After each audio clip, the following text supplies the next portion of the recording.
Let's take a gander at some scarce British Panther books. Hi, I'm Gary Lovisi, and this time we're going to take a look at Panther books. They're British and they're really cool. These are in the later series from the 500 numbers to around 1,000. Not in any particular order, but it's just a group of books that I think you'll enjoy. A lot of these you probably haven't seen before, and they're really interesting. So I hope you like them, and we're going to get to it right now. I'm just going to take these, turn them around, and go through them. First one is Breaking Point by Jacob Presser. It's number 1003. This is a World War II prisoner of war book. The next one is number 1278, Dressed Up to Kill. And these are basically all in the 50s, 1950s.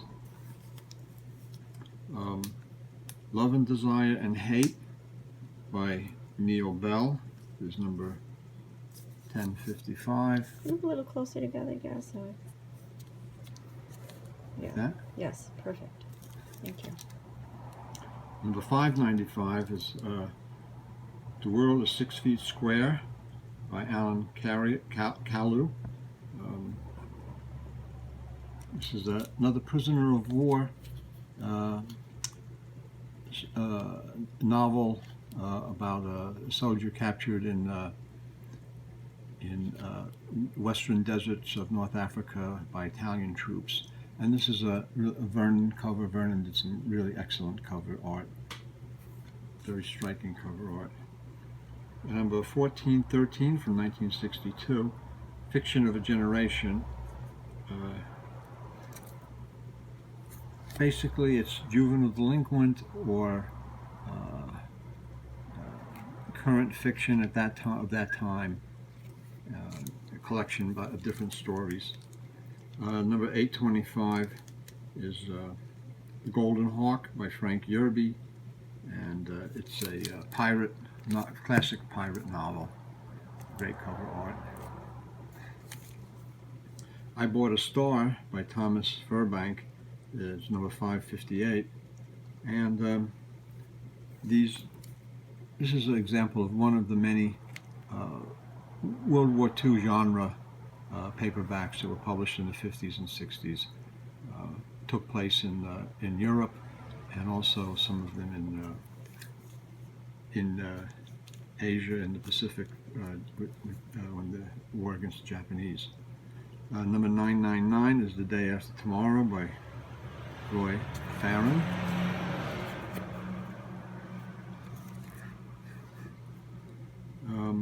Number 534 is Operation Cicero by L.C. Moyesky. I can't if I can pronounce that name right. Another German spy novel. This one is number 626, The Battle of River Platte by Gordon Lansborough. And Gordon Lansborough was a well-known editor and publisher of Panther books and other mushroom publishers, and a writer in the 50s, 40s, and 50s. Why does that say Valentine Books?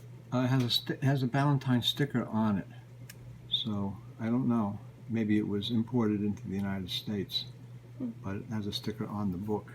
The sticker isn't on the bag; it's on the book. The next one is Nicholas Montserrat, number 652.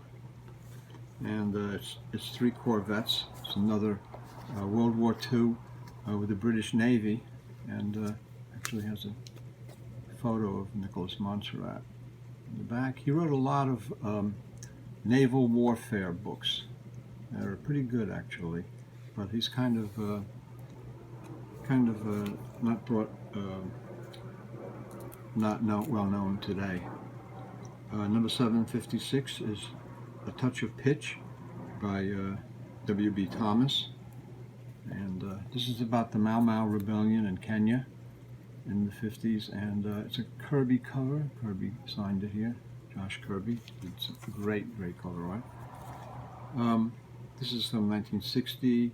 Number 1130, Over Her Dead Body by Richard Prather, Shel Scott crime novel. This is number, can't make it out, 1487. It's Wasp by Eric Frank Russell. It's a science fiction novel. Russell's one of my favorite science fiction writers and a great science fiction writer. If you haven't read this book, you really you're gonna enjoy it, because it's science fiction, spy, and just incredible adventure. He's very good. Another Nicholas Montserrat, number 560, HMS Marlborough will enter harbor. And that's that Panther. Number 818, Charlotte's Row by H.E. Bates. And this is another Kirby cover. Josh Kirby down there. Okay, I'm going to move these up, and we're going to take another look at another pile. And this is number 738.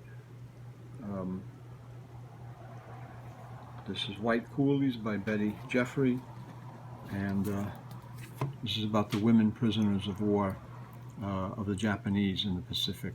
I think this Australian women.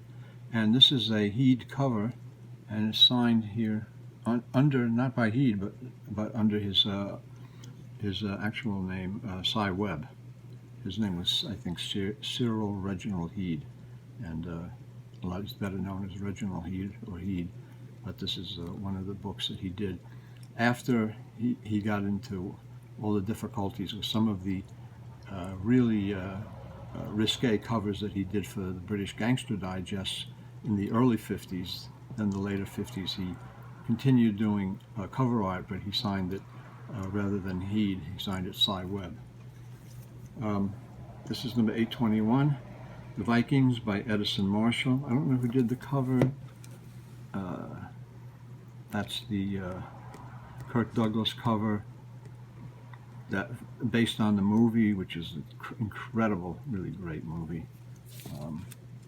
Yeah, there's a scene from it. So that's The Vikings, Edison Marshall. That's the movie tie-in. Number 1188, I think. Sometimes it's hard to make out the numbers on these books. They only have the number on the spine, and sometimes it could be worn a little bit. This is The War Against the Rull by A.E. Van Vogt. Classic science fiction novel. Van Vogt is great. The War Against the Rull is one of his most terrific books. Slan is another one. I mean, you've got to read those. They're just amazing. Number 829 is French Girls Are Vicious and Other Stories by James T. Farrell.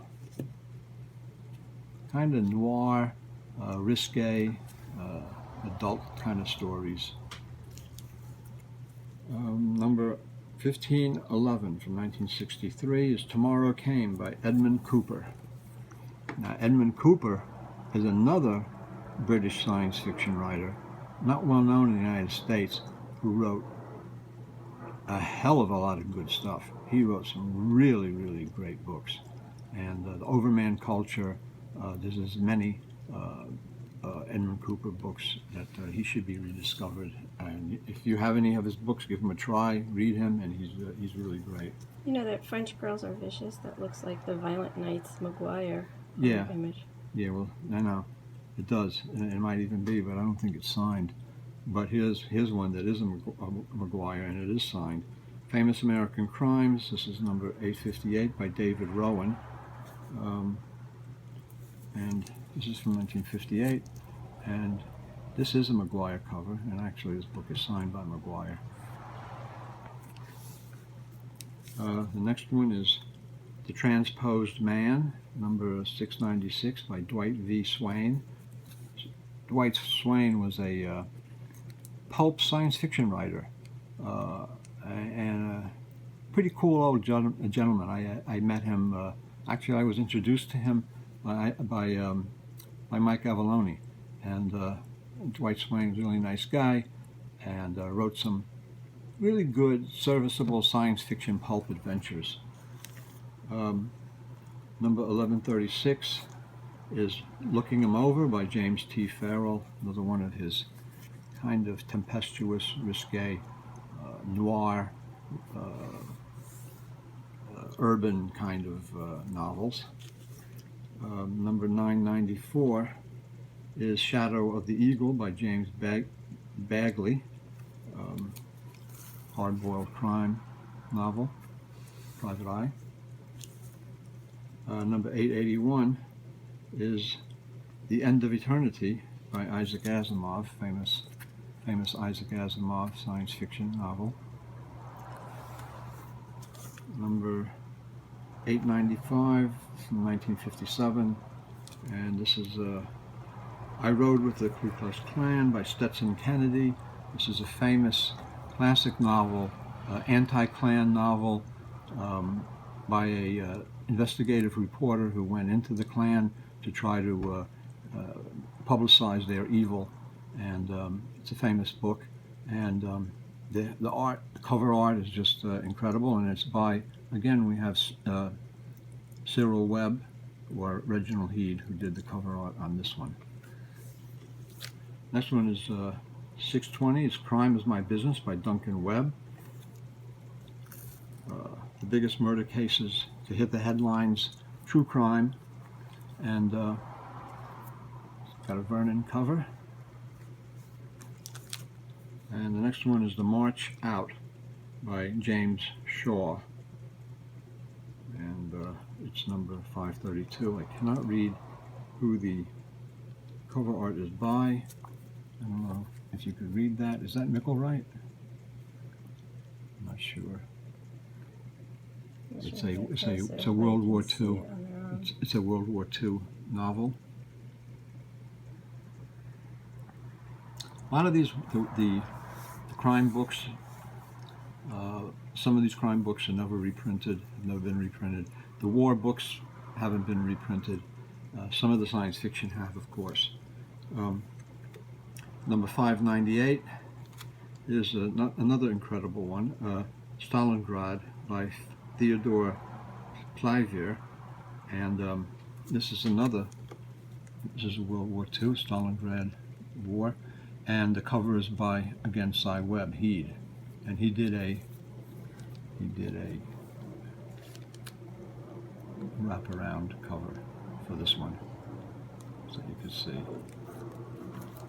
Stalingrad with a Heed cover or Cy Webb cover.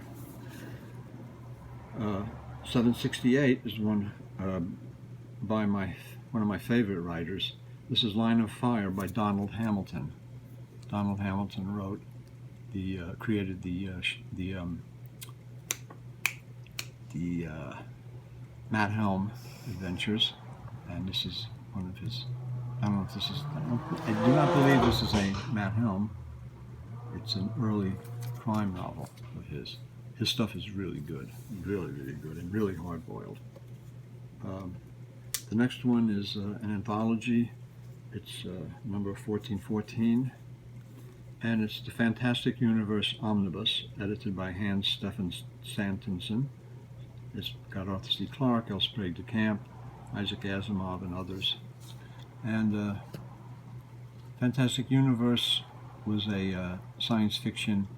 I believe it was just a digest magazine, or maybe early on it was a pulp magazine, and then it ended up in the 50s being a digest magazine. And I collect the digests. I don't know about the earlier, if there was an earlier pulp magazine. But this Fantastic Universe omnibus of classic stories that appeared in that magazine. And now we're going to take a look at another group.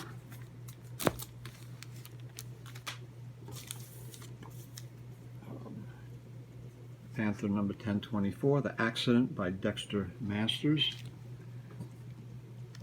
8 days of slow creeping death, the terrible aftermath of an atomic disaster. So this is an interesting book because I don't think this has ever been reprinted, and it's a kind of a end of the world atomic bomb disaster novel, which might be quite interesting. There's a lot of the British books. Every once in a while, something creeps in that's something really special. Number 506 is Rogue's Coat by Theodora Dubose, and this is I can't see who did the cover art. It looks so familiar. It's really nice. It's a crime novel. Classic crime novel.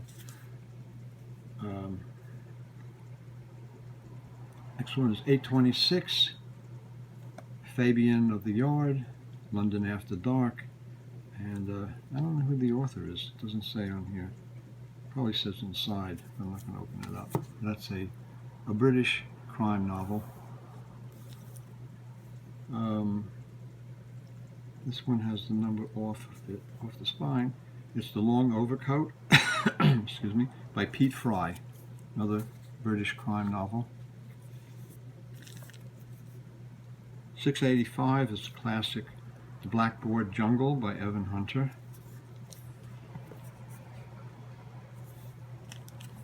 Number 614 is Atlantis by Ulrich Moore. This is interesting. This is a great book. I read this book. This is the German commerce raider Atlantis, which during World War II appeared to be a harmless cargo ship that was going around the Atlantic Ocean, but really it was a wolf in sheep's clothing, because it was loaded with all kinds of weapons and all kinds of cannons. And what they would do is, when they came upon a British or American ship, the Atlantis, which was a harmless trading vessel, would automatically turn into a armed warship that sunk a lot of these ships without anybody knowing. And it was Hunt for the Atlantis was an amazing story. Number 913 is Halfway Down the Stairs by Charles Thompson, a juvenile delinquent novel. Number 926 is Al Capone by John Robert. This is the movie tie-in with Rod Steiger. 664 is Ming Yellow by John P. Marquand. China treasure hunting Americans in peril from a rebel army. It's Ming Yellow. Again, it's a Cy Webb cover, or Heed cover. Number 512 is The Happy Hunted by Brigadier George Clifton. And it's a World War II, I think it's an escape from prison novel by Allied prisoners or British prisoners, probably. Number 1648 is The Heart of Jade by Salvador de Madragia. And I think that this is a novel of conquistadors in Mexico conquering either the Aztecs or the Incas in Peru, and the Spanish conquistadors. Probably the greatest werewolf novel ever written. Number 1555, The Werewolf of Paris by Guy Endore. That's a really nice copy, really cool cover, great artwork. Number 1692, from 1964, classic Western, Brothers on the Trail by Max Brand. And the next one is 648, and it's Little Cyclone by Ari Neve. And this is a story also set during World War II. You see a woman She may be a spy, or she may be trying to escape the German soldiers there. And the last one, another war book, is number 512, and it's The Happy Hunted by Brigadier George Clifton. Again, another war book. So I hope you enjoyed this look at some kind of unique, kind of scarce, maybe even a few rare British Panther books from the late 50s, middle and late 50s to the early 60s. These are really cool books. I've been collecting them for a while, and they're really not that common to find anymore, and they're really nice. It's something special. I hope you enjoyed this look, and if you did, give us a thumbs up and a like, and we'll see you next time. Thanks for looking.